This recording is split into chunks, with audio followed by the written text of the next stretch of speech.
Tennessee Williams, Félix Beauperrin, une distribution où il y a quand même d'autres personnes. Oui. Voilà, je vais te laisser présenter à la fois la pièce de théâtre et tes compagnons de scène. Eh ben, c'est une pièce sur laquelle je suis avec Christiana Reali, Charles Templon et Ophélia Coll, qui sont des gens avec qui je travaille pour la première fois, tous les uns les autres. Et donc première pièce de Tennessee Williams, du coup son premier succès, qui est une pièce très autobiographique le concernant, puisque il y a beaucoup de lui dedans et beaucoup de sa vie dedans. C'est une pièce, comment on pourrait dire, qui date et pourtant qui n'a pas vieilli. C'est peut-être la mise en scène qui fait ça, mais en tout cas c'est une pièce qui est très très nostalgique. Peut-être que le fait de parler de nostalgie, de choses passées, de choses oubliées et perdues reste actuel malgré tout, mais en tout cas oui, c'est vrai que ça s'accroche dans les années 30, c'est à l'aube de la guerre, enfin c'est dans cette période un peu, en plus aux États-Unis, juste au moment des grandes crises de travail, de chômage, etc. Donc oui, c'est dans une ambiance en tout cas qui est assez pesante. C'est un beau rôle pour toi parce qu'en fait, on t'attend dans la première partie et quand tu arrives, on va dire que tu amènes la vie. Je raconte pas la suite, mais quand tu arrives, tu amènes la vie dans cette famille qui est un peu bizarre. Ouais, alors je sais pas si j'amène la vie, en tout cas je pense que le personnage de Charles le dit très bien, c'est le personnage de Jim, donc le personnage que je joue, c'est le personnage le plus réaliste de la pièce. En tout cas celui qui est peut-être le plus accroché à la réalité, qui a envie de faire carrière, qui a envie d'avancer dans la vie, d'avoir un boulot, qui a des vues sur l'avenir et qui reste pas accroché au passé, alors que cette famille-là, elle est dans une sorte de bordel dans lequel ils restent accrochés au passé, où ils sont dans une fuite en avant ou dans une fuite vers le passé, mais rarement dans le présent ou dans la construction de l'avenir. Celui qui a vu la pièce sait déjà que la question que je vais poser est stupide, mais celui qui ne l'a pas vue se demande c'est quoi cette ménagerie de verre. Ah, alors la ménagerie de verre, c'est un ensemble de babioles, de petits objets en verre, comme le dit très bien Ophélia, enfin le personnage d'Ophélia, Laura. Et en fait, c'est une jeune fille qui s'est complètement repliée sur elle-même, qui est très timide, qui a un petit défaut physique qui fait qu'elle a fait des montagnes et qu'elle est très repliée sur elle-même. Et sa passion, c'est de collectionner les petits bibelots en verre, des petits animaux, c'est pas très grand, hein, c'est tout petits trucs. Elle les collectionne, elle joue avec, et elle leur donne des noms. Donc c'est un peu son exutoire, c'est son monde imaginaire, c'est sa manière de vivre. Elle vit à travers sa ménagerie, je pense. Et je pense que en tout cas, le fait que la pièce porte ce titre-là, ça part aussi sur cette chose qui est très fragile au final. Ces animaux en verre, ils tombent, ils se brisent, ça tient à rien au final. La mise en scène, c'est Charlotte Rondelet, donc voilà. Et pareil, première collaboration avec Charlotte que je connaissais pas, et qui est aussi une des deux directrices du Poche, donc du Poche Montparnasse où on joue. Et donc belle rencontre en tout cas sur le plateau avec Charlotte, qui a mené ce travail-là en plusieurs temps de répétition. On a travaillé avant l'été, et puis on s'est retrouvés en août pour poursuivre le travail de répétition. Et on a cherché ensemble, je pense qu'on cherche encore à travers des discussions et des notes sur les représentations qu'elle voit encore. Donc ça continue d'avancer. Chauffeur de ma part de la salle hier soir. Exactement, ouais. Avec un carnet et un crayon. Voilà. Et à la fin, c'est quoi? C'est une petite claque pour ceux qui n'ont pas fait ce qu'elle voulait? Non, pas du tout, mais là j'ai pris le temps d'arriver plus tôt pour être avec toi, et du coup ça a été l'occasion de discuter un peu, de faire un point sur les notes, sur 2-3 choses, même des choses que moi je peux avoir à lui demander sur l'endroit où on en est, et puis même partager aussi l'expérience qu'on est en train de vivre ensemble aussi, puisqu'on en a. Quand on arrive pour jouer, qu'on se prépare, qu'on joue et qu'on se rapprend, on n'a pas toujours le temps de retrouver cette chose un peu précieuse des répétitions. On n'est que entre nous au final. Donc là, c'est un moment en tout cas où on a pu discuter et échanger sur ce qui se passait ici. Entre le jour J et aujourd'hui, il y a quoi? Il n'y a eu même pas 10 représentations? Moins que ça, on a fait 6 la première semaine, la 7e était hier, donc on est à la 8e là. Donc, moins de 10, je ne m'étais pas trompé. Ouais. Est-ce que ça a déjà évolué? Est-ce qu'il y a des choses qui ont évolué à la fois ou dans la mise en scène, ou alors dans votre façon à un de vous quatre de voir son personnage? Alors je pense que oui, j'espère que ça n'arrêtera pas d'évoluer. Il y a forcément des moments où on est un peu plus feignant dans le travail et puis où on retrouve, enfin je pense à la représentation d'hier qui était un peu étrange, qui était donc l'après première semaine, et dans laquelle moi je suis retombé,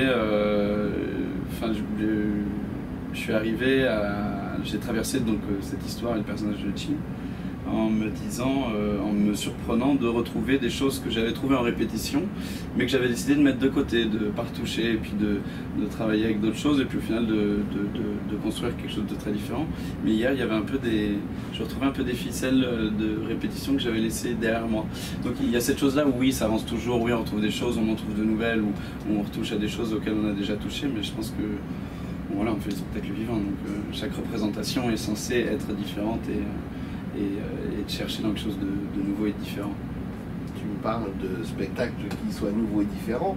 Tu ne fais pas que du théâtre, si j'ai bien compris, on te voit aussi à la télé de temps à autre. De temps à autre, oui. Voilà, alors c'est comment on arrive à être à la fois acteur et comédien? C'est pour moi deux C'est toi là choses. tu fais la différence à ce moment-là, Ouais. comédien, acteur, ok, bon bah je vais te suivre là-dessus. Alors non, alors moi je viens surtout du théâtre, en tout cas. Enfin, c'est là où je t'ai vu la première fois. ouais, c'est vrai que, enfin, et puis c'est l'endroit dans lequel je travaille le plus, et puis c'est non pas, c'est pas forcément un choix, c'est aussi une sorte d'opportunité. Enfin, de l'image j'en ai fait aussi un peu, des choses moins passionnantes, et puis j'ai fait là il y a pas très longtemps enfin c'est une série France 2 qui sort là en septembre-octobre. Oui, ça va arriver dans pas longtemps, qui est sur Victor Hugo du coup. Et c'est en 4 épisodes, une série de 4 épisodes qui raconte la période sur Victor Hugo juste avant qu'il soit mis à prix et qu'il s'exile de France. Mais c'était très drôle parce que c'était un casting très au final comédien, puisque tu définis comme ça, mais Yannick Chouara, Maxime Davouville, enfin je retrouvais un petit peu tous les copains croisés dans le métier, en tout cas au niveau du théâtre. Mais non, mais en effet, ouais, l'image, ça viendra. Et puis après, moi, j'en fais aussi avec des amis à des échelles moins grandes que les productions télévisuelles et cinématographiques. Alors cinéma, puisque tu viens dessus Alors pas encore. Non, pas encore. Après, mais on y travaille. Enfin, mais pas que uniquement en tant que comédien. J'écris aussi avec mon frère. Et du coup, là, on travaille en tout cas sur le développement d'un long métrage, mais ce sont des projets forcément dont on ne parle pas. Voilà. Mais si tu écris pour un long métrage, est-ce que ton frère et toi, ou ton frère tout seul, n'auraient pas envie de t'écrire quelque chose qui pourrait jouer par exemple ici? Alors je sais pas, après c'est vrai que le fait de jouer aux poches, on discute aussi avec Charlotte. Moi j'ai une compagnie de théâtre avec laquelle on écrit des pièces et où on reprend aussi des classiques. Mais oui, pourquoi pas. Enfin, en tout cas, c'est comme ça aussi qu'on avance dans le métier, c'est par les rencontres. Donc pourquoi pas jouer ici un de ces quatre, un spectacle un peu plus personnel en tout cas. Même si celui-ci l'est déjà beaucoup, puisqu'on a beaucoup de soi dans les spectacles. Tu me parles de rencontres, tes plus belles rencontres dans le métier, je parle. Hein, je ne me mêlerai pas de la vie privée, mais les plus belles rencontres du métier. J'imagine qu'il y a des choses qui t'ont marqué en quelques années que tu es. En fait, je pense que oui, et puis bon, après, ça fait pas non plus 10 ans que je suis sur les plans, je sais pas, ça fait quand même quelques années, mais non, je pense que je dirais que les plus belles rencontres, enfin celles qui sont aujourd'hui, qui me permettent de construire encore aujourd'hui, sont les personnes dont je me suis entouré au sein de ma compagnie. Donc ce sont des amis rencontrés à travers des expériences de théâtre, ou même pour les plus anciens des écoles de théâtre.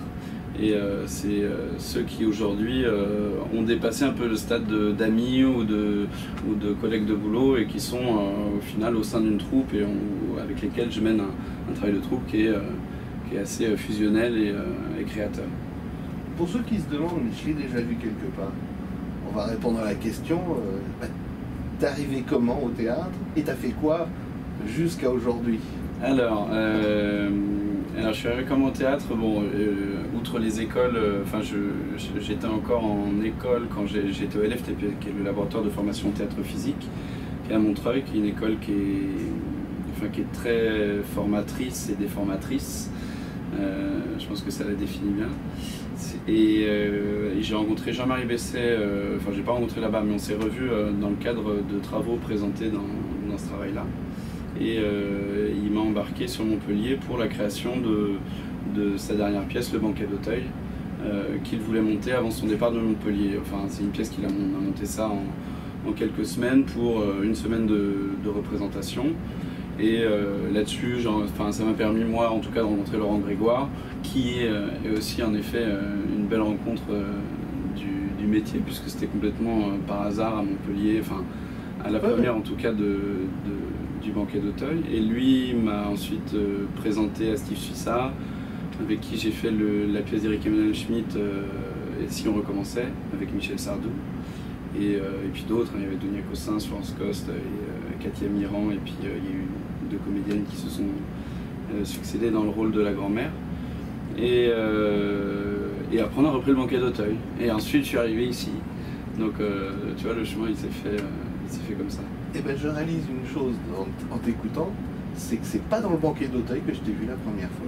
Ah, c'était dans Si on recommençait? C'était dans Si on recommençait. Ah d'accord, ben voilà. Voilà. Et c'est marrant parce que la première fois que je t'avais vu, je m'étais dit, j'ai déjà vu, mais alors, remettre les choses dans l'ordre, c'est quasiment impossible. Bon, tu vois, voilà. c'était déjà vu avant. On s'était vu, enfin, moi je t'avais vu, peut-être pas. Ouais, non, peut-être pas. Facilement on me reconnaît, j'ai avec tes chemises, voilà. Tu t'habilles que comme ça? Quasiment toute l'année, ouais. D'accord, ok. Comme ça, même en hiver, t'as des manches longues pour l'hiver? Non. Non. Non, je mets un petit pull dessus et je l'enlève parce que tous les soirs au théâtre, il fait souvent très chaud. Du coup, on te reconnaît bien dans les salles. Voilà. Maintenant, alors, combien de représentations sont prévues pour l'instant?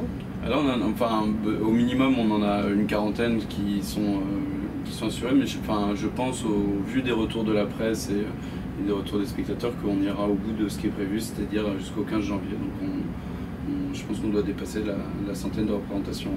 On doit être à un peu plus de 100. Et après janvier, on le voit où, monsieur Félix Popera? Après janvier, il n'y a rien de prévu encore pour le moment. Enfin, moi, je travaille après beaucoup sur... mais ça, c'est plus dans le sud. Il faut se déplacer à Bergerac. Moi, j'ai un festival de théâtre qui est là-bas et j'ai ma compagnie qui travaille principalement dans le sud du côté de Bergerac. Donc, tous les étés, à Bergerac, il y a un grand festival qui s'appelle le Festival du Théâtre du Roi de Cœur, où c'est une grande fête du théâtre avec plein de spectacles. Tout se passe en plein air. C'est super, en fait, il faut y passer, quoi. Voilà. Et toi, t'es le roi de pique? Pas de cœur, parce que... Non, je suis peut-être le duc de pique, mais en tout cas pas le roi de cœur. Le roi de cœur, on te laisse le oui. C'est les seuls projets, je vais dire, on sait qu'on va te voir sur France 2, c'est ça? Ouais, c'est ça. J'ai bien retenu. Ouais. Dans les semaines à venir, enfin dans les jours à venir. Ouais, complètement. Enfin, je pense d'ici un mois, je pense normalement. Oui, il y a ça. Donc là, on va jusqu'au 15 janvier. Il y a ces gros projets. Après, moi, je suis en tournée, mais c'est pas à Paris, donc je vais pas t'en parler. Mais bon, tu seras en tournée avec quoi? On peut simplement dire avec quoi? Avec un montage de texte de Joël Pomera de la réunification des deux Corées, qu'on joue du côté de Bordeaux. Avec la compagnie aussi, avec le Chaperon Rouge sur lequel là c'est une écriture, c'est moi qui l'ai écrit, qui l'ai mis en scène, donc ça pareil, ça tourne, mais assis avec moi en plus puisque c'est entre février et mars, et avec ça des allers-retours à Paris forcément sur d'autres projets là mais qui sont un peu plus secrets. Voilà, j'ai compris. Ouais. Bon, puisque tu veux des secrets, je te dis au revoir et peut-être à bientôt. Ouais, salut Guy, merci beaucoup. Y a pas de quoi.